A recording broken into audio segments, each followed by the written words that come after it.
हथियारों के पीछे भी एक स्पिरिचुअल एनर्जी थी। हमारे तलवार को आज भी राजस्थान भवानी कहते हैं। अभी तक हम ये मानते हैं कि यदि तलवार को उसकी म्यान से बाहर नहीं निकालना चाहिए, और यदि म्यान से बाहर निकालिए उसमें ब्लड लगना चाहिए। आज भी ये मानते, आज भी अभी भी जो पुराने लोग हैं वो बाकायदा अपना अंगूठा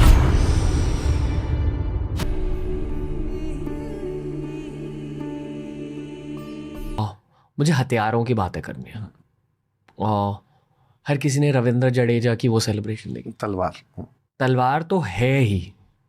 मैं तलवारों के बारे में पूछना चाहूँगा, उनकी जो एवोल्यूशन हुई वो भी थोड़ा समझाइए।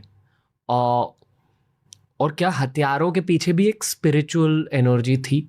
जिस तरह से कटाना जापान में एक स्पिरिचुअल चीज़ मानी जाती थी सैमुराई के लिए, तो जहाँ से भी आपको शुरुआत करनी आप कर लो।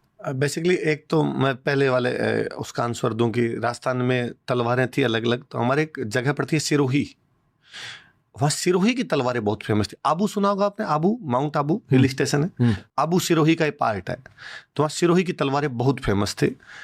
इवन ऐसा कहते हैं कि राजा पोरस के पास भी जो तलवारें थी वो सिरोही से गई होगी। क्यों पर? और कि इतनी वहाँ का वो शायद क्लाइमेट ही ऐसा है कि वहाँ जो लोहा है उसकी तलवारें बहुत अच्छी बनती है कि आप सिल्क, यदि तलवार यूं रखो और उसके ऊपर सिल्क डाल दो तो सिल्क कट जाएगा। इतनी तिखी धार वाली तलवारें हुआ करती थी। पर राजस्थान में जैसे एवोल्यूशन देखता हूँ तो शुरुआत में जो तलवारें मिलती है वो थोड़ी भारी है, भारी तलवारों का प्रयोग था। तलवारों के साथ में भाले मिलेंगे, भालों की लड़ाई थी। भाला मतलब जेवलिन, ओके, जेवलिन। आप धनुष, बो एंड एरो ना, ये तीन बड़े माने जाते थे। और इवन आप कभी राजस्थान घूमेंगे तो आप देखेंगे कि राजस्थान के ज़्यादातर राजाओं की जो आप स्टेचू देखेंगे कहीं पर, तो उनके हाथ में दो ही चीज़ें देखोगे आप, या तो भाला देखोगे या उनके तलवार देखोगे। मतलब धनुष बाण वाला इतना नहीं देखोगे। इसका मतलब राजा कहीं कम यूज़ ले रहा है उसका, बाकी सेना उसका यूज़ ले रही होगी। फिर सेना में तीनों प्रकार हुआ करते थे कि भाले वाले भी हुआ करते थे, तलवारों वाले भी हुआ करते थे, और धनुष वाले भी हुआ करते थे। पर हमारे ऐसा था उसके अंदर कि भी धनुष से धनुष ही लड़ेगा, तलवार से तलवार ही लड़ेगा। युद्ध के उसूल, युद्ध के उसूल। इसलिए वो है कि आप कितनी ज्यादा कलाबाजियां कर सकते हो, जो रविंद्र जडेजा करता। रविंद्र जडेजा है तो उसमें फिर वो जितनी जो कलाबाजी करता उतना ही सामने वाले दुश्मन को मार पहुंचाएगा। वरना यदि तलवार वाले से तीर वाले को लड़वान लग जाओ तो तीर वाला दूर से ही मार देगा, कलाबाजियां करना ही नहीं देगा ना, आपको पास पहुंचने ही नहीं देगा आपको। और स्पिरिचुअल वाली बात जो कही, जो आप सबसे पहले पॉडकास्ट शुरू करने से पहले आप नार लगाया था, हमारे तलवार को आज भी राजस्थान भवानी कहते हैं।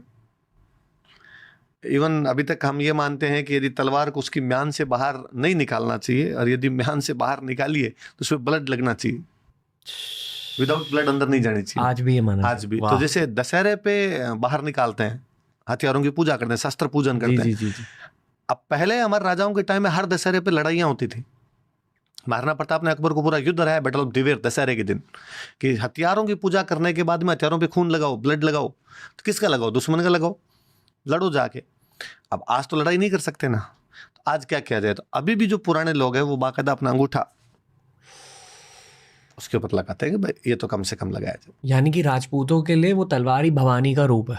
इवन पूरे राजस्थान के लिए मैं कहता हूँ, वो पूरी कल्चर वो राजस्थान में पूरे में फॉलो दिखी। राजस्थान में जो जो लोग शस्त्र पूजन करेंगे वो इस प्रकार की चीजें करेंगे।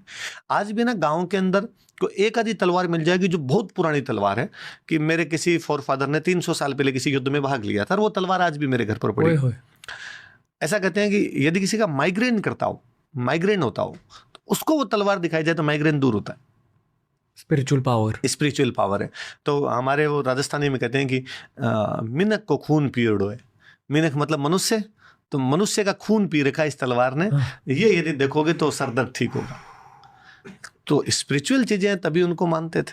आपको तलवार चलाना आता? नहीं। कभी सीखने का मन करा? हाँ करता है, ये खूब करता है, पर अभी तक तो नहीं। जब आप इतिहास पढ़ते हो तब क्यों? मुझे लगता है दो चीजों से, या तो वो जेनेटिकली अंदर थोड़ी बहुत चीजें हैं इसलिए आता है, और फिर जब आप सारा दिन हिस्ट्री पढ़ते हो तो थोड़ा इसलिए भी वो अच्छा लगता है कि हाँ यार ये तो आना ही चाहिए अपने को कम से कम। मैं एक साइड से पंजाबी हूँ, दूसरी साइड से मराठा हूँ। जब मुझे शस्त्र दिखते ना, मुझे उठाने का मन करता है।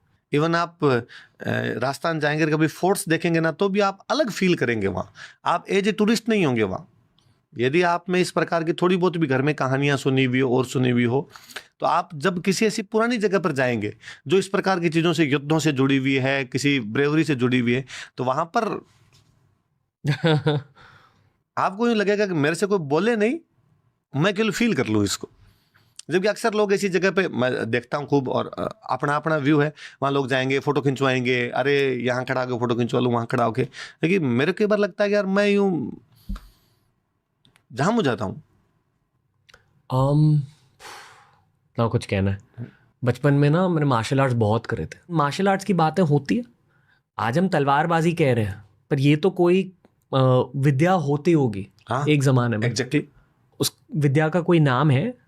जैसे हम कलरी पायतू कहते हैं ना, ऐसा मैंने नहीं नहीं, सुना। पर तलवारबाजी सिखाने वाले लोग, हाँ, शस्त्र विद्या होती थी। शस्त्र विद्या। इवन हम जब राजाओं के पढ़ते हैं तो उनके शस्त्र गुरु तक पढ़ते हैं कि महाराणा प्रताप के शस्त्र गुरु जयमल राठौड़ है। क्यों? पर तो वो शस्त्र सिखाए उनको, बिना शस्त्र सिखाए। तो भाई मेरे बॉलीवुड वालों से इसलिए भी है कि भाई राजा को आपने महलों तक सीमित कर दिया, जबकि उसका पूरा जीवन बाहर ही बीतता था। कारण कि यदि उसको हथियार चलाने नहीं आएंगे तो युद्ध में जाते ही मर जाएगा। है ना। वो मैंने कहीं बहुत अच्छा एक पढ़ा था कि भाई युद्ध का अनुभव तो अभ्यास के दौरान ही होता है, युद्ध के दौरान तो केवल प्रमाण ही दिया जाता है। जब आप डेली अभ्यास करते हो ना, तब वो युद्ध वाला उस दिन तो जाके आपको परीक्षा ही देनी होती है। युद्ध तो डेली करते हो आप। इसलिए वो अंग्रेजी की कहावत है कि sweat more in training, bleed less in war, जो जिंदगी के लिए भी सच है। सच है।